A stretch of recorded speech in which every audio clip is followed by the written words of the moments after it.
ஆண் வாசனையே அனுமதிக்கப்படாத அரண்மனைக்கு நிகரான மாளிகையில் வளரும் நாயகி. அவளுக்கு காண கிடைக்கும் வெகுளி ஆடவன் சின்னத்தம்பி. தன்னுடைய தாயை தவிர வேறொன்றும் அறியாத வெள்ளந்தி அவன். அவனுக்கு அபாரமாக பாட வரும். அந்த மாளிகையில் வந்து செல்லக்கூடிய அவன் மீது காதலாகிறாள் நாயகி.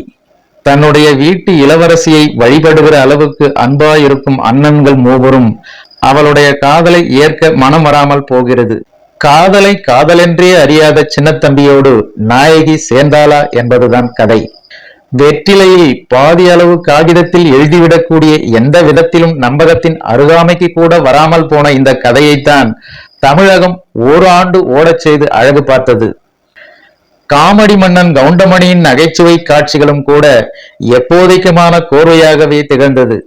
நடித்த யாருமே குறை சொல்ல முடியாத பங்கேற்பை தந்ததும் நிஜம்.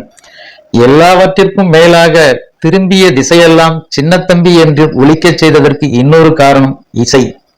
திரைக்கதையின் மேலோட்டமான உலர்த்தன்மையை முழுவதுமாய் தன் பாடல்கள் மற்றும் இசையின் மூலமாக நிரப்பி பசுமையாக்கி தந்தார் இளையராஜா. தூளியிலே ஆட வந்த வானத்து மின்விளக்கு என்ற தாலாட்டு தன்மை பொங்கும் பாடலில் எல்லோரும் தங்களது மனங்களை இசையால் பூட்டிக் கொண்டார்கள். சின்னத்தம்பி திரைப்படம் முடியும் வரை மெய்மறந்தது மாத்திரமே இப்படத்தின் மாபெரும் வெற்றிக்கு காரணமாயிருந்தது.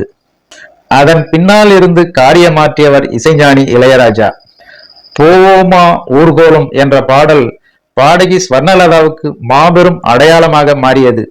அரைச்ச சந்தனம் மணக்கம் குங்குமம் பாடலாகட்டும், உச்சந்தலை உச்சியிலே பாடலாகட்டும், நீ எங்கே என் அன்பே என்ற பாடலாகட்டும், ஏற்படுத்தப்பட்ட செயற்கையான சூழல்களை எல்லாம் அறுத்தெறிந்துவிட்டு அவரவர் மனங்களை கொண்டு இந்த படத்தை அதன் பாடல்களுக்குள் சிக்கிக்கொள்ள செய்ததனால் சின்னத்தம்பி என்ற திரைப்படம் எல்லோருக்குமான இசை பேழையாகவே மாறியது.